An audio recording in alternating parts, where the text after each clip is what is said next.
Biko biko butere m nri ahụ biko o ji m na njọ.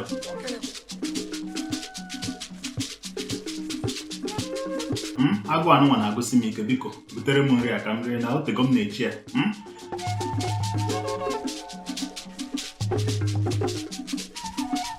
Jeenu ka ịgwa mma gị nya sie enu ihe a ọsịsọ nụ ya, ọ bụrụ na o sichabeghị enye ma ọsịsọ na o ji m na njọ. Biko agụ abịago, achọrọ m iri nri.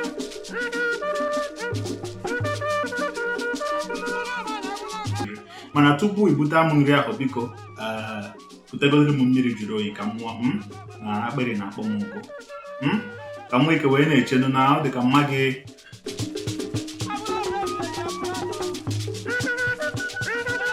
ọ naghị esi ihe ọsịsọ. O teena m na-eche nri anụnwa ka o yee, o yebeghị. Ka ụdị ihe ọ na-esi bụrụ ihe nke anụnwa dịka mmadụ ya esi wenụ na ọ na-eche ka esicha nri, agụụ achọ igbu ya.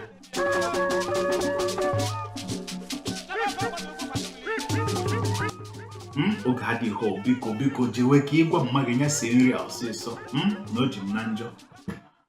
Ndị be anyị ndị Igbo, ekene m unu. Igbo mụrụ eze m ọzọ, Igbo na-eme ihe na-ada ụda, Igbo na-eme ihe a na-ahụ anya. Ndewonu. Sometimes you enter a restaurant or an eatery and you want to order food in Igbo language, but you don't know the particular vocabularies to use.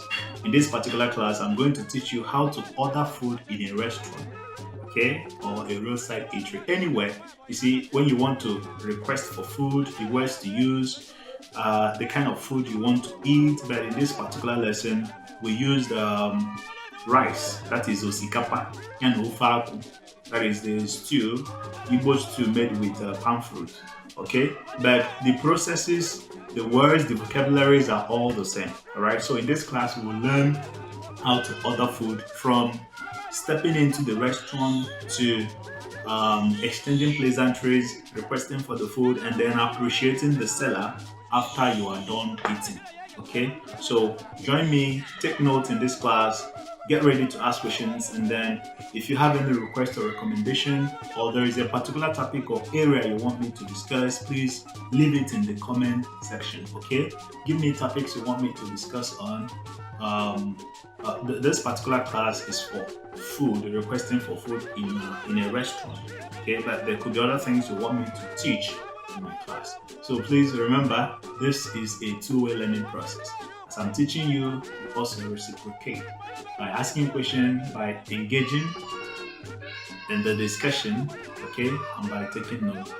And if you think I'm moving too fast in this class, please pause the video, rewatch, rewind, and repeat. One, Kaiba.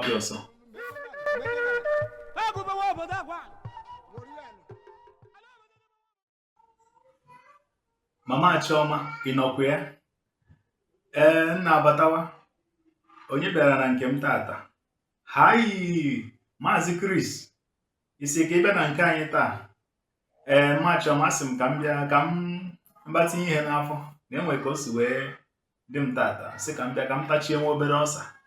Na nnọọ o, ka ị mere? Ahụ dị, ekene dịrị Chukwu. Ke maka ndị be gị?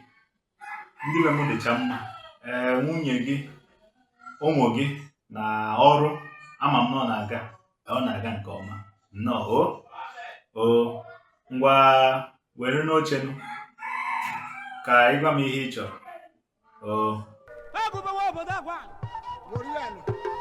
Mama Chioma, ị nwere osikapa na ofe akwụ na anụ nchi? Anyị nwere osikapa nke eji ofe akwụ wee sie, ya na anụ nchi. Efere one ka a ga-ebutere gị? Butere m otu afere. Ibutere m ofu afere, ibunye oyi nwoke ofu afere. Tinyere m mpata nchi abụọ na ọ bụ na ọ dị. Tinyere oyi nwoke ọkpụrụkpụ anụ gbagotere. Ọ dịkwa ka anụ ewu ka ọ na-ata. Tinyere ya anụ ewu gbagotere ọfụma. Etinyere m mpata nchi atọ. I wetere m nkwụ enu, wetere m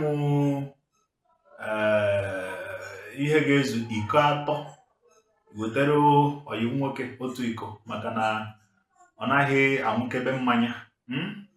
Ọ ndị otu Chineke ndị otu Kristi anaghị anwụ oke mmanya, nsogbu adịghọ. Enwe ihe ọzọ a ga-ewetara gị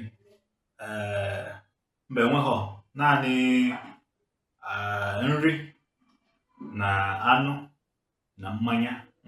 Biko gbaa mbọ ka ị weta ya ka ọ dị ọkụ maka na ọ na-aka mma na ọ na-ekpo ọkụ. Nsogbu adịghọ, ana m abịa.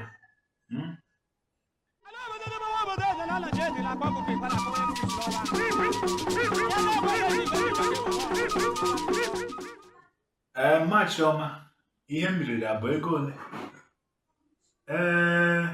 Ihe i riri pụtara 5,500. 5,500 ka ihe i riri pụtara. Nke oyi gị nwoke pụta 2,200. Ya ịgbakọ ha na abụọ bụrụ 7,000. Nsogbu adịghọ, ka m nye gị ego. Ngwa were ego gụọ. O zukwara ezu? O zuru ezu nna, o zuru ezu. Ihe dị ebe a bụ 7,000.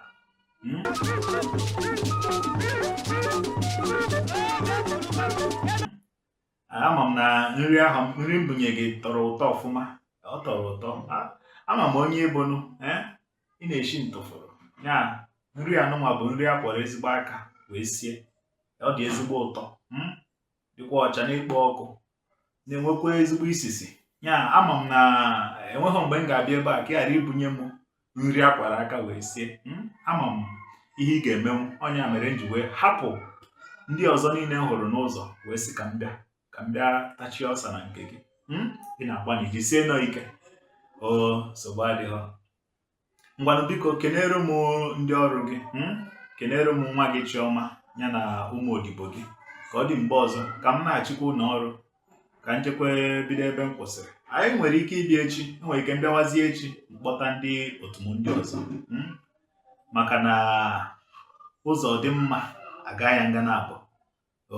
Nsogbu adịghọ. Maazi Chris, ngwanụ ka ọ dị echi nụ. Ana m atụkwa anya gị echi. Biko gbaa mbọ ka ị bịa. Anyị na-eche gị. Nsogbu adịghọ. Ngwanụ Ma Chioma, ka ọ dị mgbe ọzọ. Ka emesịa. Ngwanụ ka ọ dị. Ndewo.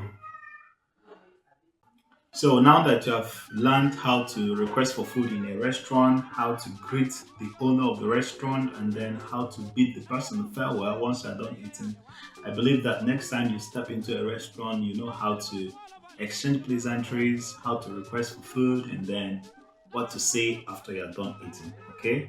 If you have any question, please go to the comment section and let me know. And if you need resources for learning to learn Igbo with, we have books and practice test books. We have textbooks, practice textbooks, and then video courses on Udemy.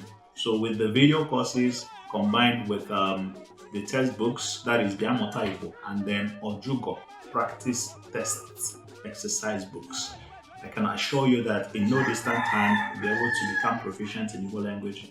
Remember, learning a language is a long-term investment, so it takes time. It takes time, but the long-term benefits are immeasurable. All right, so don't give up as you make efforts to learn Igbo language. Practice every day. Nwayọ nwayọ ka ejuleje arị n'ogwu. Nwayọ nwayọ eji aracha ofe dị ọkụ. Asụsụ Igbo bụ ofe dị ọkụ. Ọ bụ na iji nwayọ orebie gị akpịrị. Okay, so you have to take it step by step, but be consistent. Be consistent. Maka na ebe onye ọsọ ruru, onye ije ga-eri ya. Ebe onye ọsọ ruru, onye ije ga-eri ya. Ije ụwa bụ okoro tochaa ochere ibia. Obere nwa na-amụ iri enu, obi ga-esi ike. Maka na akpachi ụwa dịka ọ naghị atụ n'ọnụ. Ije ụwa bụ abansi. Nwayọ nwayọ. Ị na-eme ya nwayọ nwayọ, na-ewere ya na mpekere. Tupu ị mara ihe na-eme, ị bụrụ ọkpọkọpị n'ihe gbasara asụsụ Igbo. Okay, so this is where we'll come to the end of this particular conversational Igbo class. I made it short because I don't want to encumber you with information. So if you have a request, if you have things, if there are some sections, some particular things you were expecting me to add to the interaction that was not added, please let me know in the comment. Okay, get back to me if you have any question and if you have a request. If there is a particular topic you want me to teach on, you are free to let me know. One, ebe ọkụ nyere awụsa ọwa. Ụbọchị nta anyị ga-achụkwa na Owerri nchi. Emesianụ, apụ ọmụ.